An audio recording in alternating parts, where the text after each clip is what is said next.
மாணவர்கள் அனைவருக்கும் வணக்கம். காமராஜர் பயிற்சி மையம் திருச்சி. என்ன சார் கையில் வச்சுருக்கீங்கன்னா, இது இன்று சென்னை உயர்நீதிமன்றத்தில் வெளியிடப்பட்ட 2ஆம் நிலை காவலர் தேர்வு தொடர்பாக வெளியிடப்பட்ட ஒரு அறிவிப்பு, உத்தரவு. அதாவது இப்போ நம்ம 2ஆம் நிலை காவலர் தேர்வு கிரேட் 2 போலீஸ் கான்ஸ்டபிள் எழுத்து தேர்வு மற்றும் உடற்திறன் தேர்வு முடிவடைந்து ஓவரால் கட் ஆஃப் இன்னைக்கு வரும் நாளைக்கு வரும் அப்படின்ற ஒரு எதிர்பார்ப்பில் வெயிட் பண்ணிட்டு இருந்தோம். ஆனால் இந்த உத்தரவு நமக்கு ஒரு அதிர்ச்சி அளிக்கும் விதமாக வந்திருக்கு. அதனால் இதை எடுத்து கம்ப்ளீட்டாக படித்து பார்த்தேன். ஏன்னா நிறைய மாணவர்கள் சார் இப்படி வந்திருக்கு என்ன ஆகும்னு கேட்டுகிட்டே இருந்தீங்க. அதனால் ஒரு வீடியோவில் தெளிவாக நம்ம சொல்லிவிடுவோம் மாணவர்களுக்கு அப்படின்றனால சொல்கிறேன். அதாவது நம்ம எழுத்து தேர்வு முடிஞ்சிட்டு ப்ரிலிமினரி ஆன்சர் கீ விட்டாங்க, அடுத்து ஃபைனல் ஆன்சர் கீ விட்டாங்க. ஒரு 7 வினாக்களுக்கு ப்ரிலிமினரி ஆன்சர் கீக்கும் ஃபைனல் ஆன்சர் கீக்கும் மாற்றங்கள் இருந்தது இல்லையா? அதில் மிக முக்கியமாக சொல்லணும்னா இதில் ஒரு 5 கேள்வியை கோட் பண்ணி மாணவர்கள் வழக்கு தொடர்ந்துருக்காங்க. எங்களுக்கு இந்த கேள்விக்கெல்லாம் மதிப்பெண்கள் வழங்கணும் அப்படின்னு சொல்லிட்டு. மிக முக்கியமாக இதில் சொல்லப்படக்கூடிய கேள்வி நம்ம ஏற்கனவே டிஸ்கஸ் பண்ண கேள்வி தான். இந்த கியூட்டிக்கல் நீராவி போக்கு வாயு பரிமாற்றம் இருக்குல்ல, அது ஒரு கேள்வி. அடுத்து இந்த இஸ்ரோ ராக்கெட் ஏவுதளம் இருக்கும் இல்லையா, அமைப்பிது, அது ஒரு கேள்வி. அப்புறம் இந்த இந்தியா சீனாவுக்கு இடையிலான பஞ்சசீல கொள்கை கையெழுத்தாகும்ல, அதில் அது ஒரு கேள்வி. அந்த மாதிரி வெண்படம் ஒரு கேள்வி. இந்த மாதிரி அப்புறம் இந்த எக்ஸ் கதிர்கள் எதில் வேகமாக பயணிக்கும் அப்படின்ற மாதிரி ஒரு இந்த 5 கேள்விகள். இது தொடர்பாக நம்ம நிறைய பேசியிருப்போம்.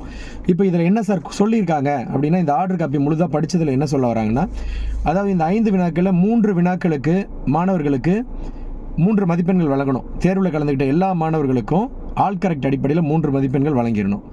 ஒரு வினா, இந்த ராக்கெட் ஏவுதளம் இருக்கும்ல, அந்த ஒரு வினாவுக்கு மட்டும் அந்த யாரெல்லாம் பெட்டிஷன் போட்டிருக்காங்களோ எங்களுக்கு மதிப்பெண்கள் வேணும், அந்த மாணவர்களுக்கு மட்டும் மதிப்பெண் கொடுக்கணும். அந்த வெண்படம் இருக்குல்ல, அந்த கட்டுமான பொருட்கள், அந்த ஒரு வெண்படம் இருக்கும் சைக்காலஜியில் 52வது வினாவாக இருக்குது ஏ சீரீஸில். அந்த வினாவிற்கு நாங்கள் அந்த எக்ஸ்பர்ட் கமிட்டி என்ன முடிவு எடுத்தாங்களோ அப்படியே விட்டுடுறோம், ஆப்ஷன் சிஏ விடையாக இருக்கட்டும் அப்படின்னு சொல்லிட்டாங்க. அப்போ இந்த 4 வினாக்களில் 3 வினாக்களுக்கு எல்லாருக்குமே ஆல் கரெக்ட் வரும். அது ஏற்கனவே பொருந்துறவங்களுக்கு பொருந்தும். இப்போ புதிதாக யாருக்காவது ஆட் ஆனாலையும் ஆட் ஆகும். Okay sir. இப்போ என்னென்ன பார்த்தீங்கன்னா, இந்த தாவரங்களில் வாயு பரிமாற்றம் நடைபெறும்ன்றோம்ல, இந்த கேள்வியெல்லாம் நம்ம உயர்நீதிமன்றம் ஸ்கூல் பசங்களுக்கு பாடம் நடத்துகிற மாதிரி இதிலேயே கொடுத்து வச்சுருக்காங்க தெளிவாக. அவங்களே ஆராய்ச்சி பண்ணி அதாவது 4வது 5வது படிக்கிற பசங்களுக்கும் தெரியும், தாவரம் வாயு பரிமாற்றம் என்பது ஒளிச்சேர்க்கைன்னு ஒன்று இருக்குது, சுவாசித்தல்னு ஒன்று இருக்குது. சுவாசிக்கும் போது O2 உள்ளெடுக்கும், CO2 வெளியிடும். ஒளிச்சேர்க்கும் போது CO2 உள்ளெடுத்து ஆக்சிஜனை வெளியிடும் அப்படின்னு எல்லாருக்கும் தெரியும். 9th புக்கில் அந்த பாயிண்ட்டையும் தெளிவாக கொடுத்துருப்பாங்க. அந்த 9th புக்கில் இருந்தால் இந்த கேள்வியை கேட்டிருக்காங்க. அப்போ அந்த கேள்வியை கேட்டவங்க என்ன பண்ணணும், விடை கொடுக்கும்போது ரெண்டுமே கொடுக்கணும்ல. 11th புக்லேயும் 10th புக்லேயும் 6th புக்லேயும் சுவாசித்தலை பற்றி பேசுகிறாங்க, 9th புக்கில் ஒளிச்சேர்க்கையை பற்றி பேசுகிறாங்க. ரெண்டுமே வாயு பரிமாற்றம் தான். அப்படி இருக்கும்போது என்ன பண்ணியிருக்கணும், ரெண்டும் விடையாக கொடுத்துருக்கணும். இது ஒன்று மட்டும் கிடையாது, எல்லா கேள்வியும் பெரும்பாலும் அந்த மாதிரி. அந்த கேள்விக்கு அவங்க சரியாக கவனிக்காமல் ஒரு விடையை மட்டும் கொடுத்ததுனால மாணவர்களுக்கு பெரிய அதிர்ச்சி ஏற்பட்டுடுச்சு. நம்ம 9th புக்கில் படித்து அதுக்கு தகுந்த மாதிரி தான் நம்ம போய் ஆன்சர் பண்ணியிருக்கோம், புக்கில் இருக்குல்ல, அப்புறம் ஏன் கொடுக்கலன்ற மாதிரி போட்டிருக்காங்க. இப்போ இந்த மாதிரி ஒரு சில வினாக்களில் டிஎன்யூஎஸ்ஆர்பி போர்டு கொஞ்சம் கவனக்குறைவாக வெளியிடுறதுனால சுமார் ஒரு 3-4 லட்சம் மாணவர்கள் 1 வருடம் 2 வருடம் 3 வருடமாக உட்காந்து படிச்சுட்டு இருக்காங்க. அவங்க பொருளாதாரத்தெல்லாம் விட்டுட்டு வேலைக்கு இப்போ ஏதோ எந்த வேலைக்கும் போகாமல் வீட்டில் அவங்க பெற்றோர்கள் மத்தியிலலாம் அவ்வளோ ஒரு அவப்பேரை சம்பாதிச்சுக்கிட்டு உட்காந்து படிச்சுக்கிட்டு இருக்காங்க, எப்படியாவது வேலைக்கு போயிடணும்னு சொல்லிட்டு. அந்த மாணவர்களுக்கெல்லாம் இப்போ பாருங்கள் எவ்வளோ பெரிய காலதாமதம். அதே சமயம் மறுபக்கம் பார்க்கும்போது அந்த 0.5 ஒரு மதிப்பெண்ணோ கண்டிப்பாக ஓவரால் கட் ஆஃபில் மிகப்பெரிய தாக்கத்தை ஏற்படுத்தும், அந்த பையனோட வாழ்க்கை சம்மந்தப்பட்ட விஷயம். அப்படி இருக்கையில் இப்போ இந்த 3 மதிப்பெண்கள் வர்றது என்பது யாரும் மாணவர்களுக்கு பயன்படும் அப்படின்றால் வரவேற்கத்தக்கக்கூடிய விஷயம்தான். கண்டிப்பாக பயன்படுத்தும். இந்த கேள்விகள்லாம் என்ன சொல்கிறாங்க, இந்த ஆர்டரில் என்ன ஆர்டர் ஃபைல் பண்ணியிருக்காங்க, ஃபைல் பண்ணி உயர்நீதிமன்றம் ஆர்டரும் கொடுத்துருக்காங்க. இவ்வளோ தான் நான் சொன்னது தான் இதில் இருக்க விஷயம். ஓகேவா சார்? இதை கொஞ்சம் டீட்டெயிலாக சொல்லுங்கள் சார் அப்படின்னா வீடியோ ஸ்கிப் பண்ணாமல் பார்த்துக்கோங்க, கம்ப்ளீட்டாக சொல்லிடுறேன். அந்த ஏ சீரீஸில் 6வது கேள்வி, தாவர பகுதி இலையின் புறத்தோலின் மேல்புறம் உள்ள கியூட்டிக்கல் அடிக்கின் வழியாக நீராவி போர் நடைபெறும்னு சொல்கிறாங்களே, அந்த கேள்விக்கு ஆல் கரெக்ட் கொடுக்க சொல்லிட்டாங்க தம்பி, எல்லாமே கொடுக்கணும்னு சொல்லிட்டாங்க. அது கொடுத்துருப்பாங்க. ஆர்டர் பார்த்தீங்கன்னா தெரியும். அடுத்து இந்த இந்தியாவின் முதல் ராக்கெட் ஏவுதளம் கேள்வி இருக்குல்ல, ஸ்ரீஹரிகோட்டா சதீஷ் தவானில் அமைக்கப்பட்டு உள்ளதுன்னு சொல்கிறாங்க இல்லையா? இந்த கேள்விக்கு கோர்ட்டே தெளிவாக கேட்டிருக்காங்கப்பா. நம்ம யூடியூப்லேயுமே எல்லா அகாடமிலையும் பெரும்பாலும் கேட்டாங்க. அதாவது இந்த கேள்வி எந்த அடிப்படையில் நீங்கள் கொடுத்துருக்கீங்க அப்படின்னு. இஸ்ரோ ஆரம்பித்த பிறகு தொடங்கப்பட்ட முதல் ராக்கெட் ஏவுதளமா அல்லது இந்தியாவில் தொடங்கப்பட்ட முதல் ராக்கெட் ஏவுதளமா, இதையே அவங்க தெளிவுபடுத்தவே இல்லை. கேட்டது என்ன சொல்லிட்டாங்க, இந்தியாவின் முதல் ராக்கெட் ஏவுதளம் சொல்லிட்டாங்க. இந்தியாவின் முதல் ராக்கெட் ஏவுதளம்னா கேரளா தும்பா தான் வரணும் 100%. இது யூடியூப்லேயே எல்லாரும் போட்டிருந்தோம், எல்லாருக்குமே தெரியும்.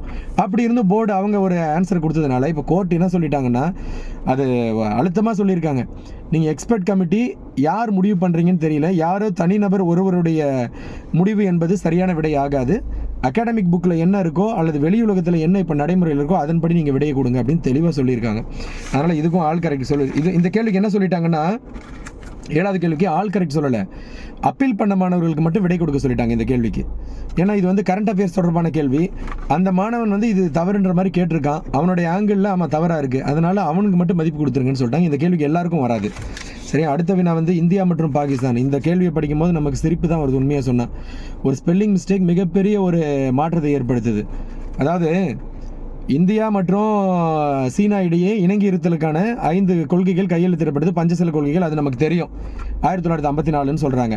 அவங்க பாகிஸ்தான் சொல்லிட்டாங்க, அதனால் தப்புன்னு சொல்லிடலாம் கூற்று. 2வது கூற்று, சார்க் நாடுகள். அந்த கூற்றில் என்ன சொல்கிறாங்க, 5 கொள்கைகள்ன்றதுக்கு பதிலாக 5 கொள்ளைகள்னு சொல்லியிருக்காங்க. ராபரிஸ்னு கோர்ட்டில் மென்ஷன் பண்ணியிருக்காங்க ஆர்டரில். நீங்கள் வந்து பையனை வந்து ராபரிஸ்ன்னு கேட்டிருக்கீங்க, 2 நாடுகளுக்கு இடையே கையெழுத்தாகிறது கொள்கைகளாக தானே இருக்கணும், நீங்கள் எப்படி வந்து கொள்ளைகள்னு கொடுத்துருக்கீங்க, இப்படி கொடுத்தா பையனுக்கு என்ன புரியும் அப்படின்னு சொல்லிட்டு அதுக்கு ஆல் கரெக்ட் கொடுக்க சொல்லியிருக்காங்க. இதுக்கெல்லாம் யூஎஸ்ஆர்பி போர்டே ஃபஸ்ட்டே கொடுத்துருந்துருக்கணும். இந்த மாதிரி ஒரு பெரிய ஒரு எழுத்துனா கூட மிகப்பெரிய வித்தியாசத்தை ஏற்படுத்துதில்ல அர்த்தத்தில், அதை பண்ணியிருக்கணும். அடுத்து அந்த ஒளியின் திசைவேகத்தில் செல்லக்கூடிய கதிர்கள் இருக்கு இல்லையா, அதுக்கு ஆல் கரெக்ட் கொடுக்க சொல்லியிருக்காங்க. அடுத்து அந்த சைக்காலஜியில் பின்வரும் நூற்றில் எந்த ஒரு வரைபடம் கம்பி, மரம் மற்றும் கட்டுமான பொருட்களை சரியாக குறிப்பிடுகிறது, அதுக்கு வந்து ஆப்ஷன் சிஏ இருக்கட்டும்ன்ற மாதிரி விட்டுட்டாங்க தம்பி. சரியா, அது போர்டு எப்படி முடிவெடுத்தீங்களோ அதே மாதிரி. Okay good. இறுதியாக உங்களுக்கு சொல்கிறது மாணவர்களுக்கு குழப்பம் வேணாம், எதுவும் இல்லை. என்ன நடக்கும் சார் இப்போ அப்படின்னா, 3 வினாக்களுக்கு 3 மதிப்பெண்கள் ஆட் ஆகும். ஏற்கனவே இந்த கேள்வியெல்லாம் உனக்கு அவங்க கொடுத்த ஆன்சர் அடிப்படையில் ஆட் ஆகிருந்தால் உனக்கு ஆட் ஆகாது, உனக்கு சேராது. இந்த கேள்வி முற்றிலுமாக அவங்க கொடுக்காத ஆன்சரில் ஃபைனல் ஆன்சர் கீழே அவங்க கொடுக்காத விடையை போட்டிருந்த மாணவர்களுக்கு 3 மதிப்பெண்கள் ஆட் ஆகும். 3 மதிப்பெண்கள் ஆன பிறகு அதாவது கொஞ்சம் கவனமாக செயல்பட்டுருந்தால் இந்த கால தாமதத்தையும் நேர விரயத்தையும் தவிர்த்திருக்கலாம். இந்த மாணவர்கள் எல்லாம் கொஞ்சம் பணிந்தீம் நாணை வாங்கிட்டு வேலைக்கு போகிற சூழ்நிலை ஏற்படுத்தியிருக்கலாம். ஆனால் இப்பொழுது மிக குறைந்தபட்சம் இந்த மாணவர்களுக்கு ரிசல்ட் கொடுக்கணும். அப்படி மார்க் சேரும் போது 53 மார்க் பிசி பிஎஸ்டி மாணவன் கிடச்சிச்சு. 52 எடுத்த பையனுக்கு இப்போ 1.5 சேர்த்துனா 53.5 வரும். அப்போ அவன் உள்ளே வருவான். அவன் உள்ளே வந்தானா அவனுக்கு ஃபிசிக்கல் கான்டாக்ட் பண்ணணும். ஃபிசிக்கல் கான்டாக்ட் பண்ணி மொத்தமாக சேர்த்து ஓவரால் கட் ஆஃப் ரெடி பண்ணணும். ஸோ கொஞ்சம் ப்ராசஸ் பெருசாக தான் இழுக்கும் தம்பி, கொஞ்சம் டைம் ஆகும். ஓவரால் கட் ஆஃப் இப்போ எதிர்பார்க்க முடியாது மாணவர்கள். அதனால் அதுக்குள்ளே நமக்கு அடுத்த ஆனுவல் பிளானர் போட்டிருக்காங்க.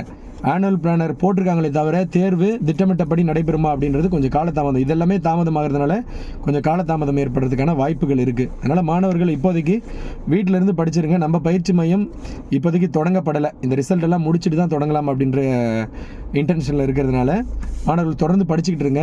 வேறு ஏதாவது சந்தேகங்கள் ஏதாவது இருந்தால் கமெண்ட்டில் தெரியப்படுத்துங்க. இந்த ஆர்டர் காப்பியில் உயர்நீதிமன்ற உத்தரவில் சொல்லியிருக்கிற விஷயம் இதுதான் கண்ணா. கமெண்ட்டில் வேறு ஏதாவது இருந்தால் கேளுங்க, தெளிவாக தெரியப்படுத்துகிறேன்.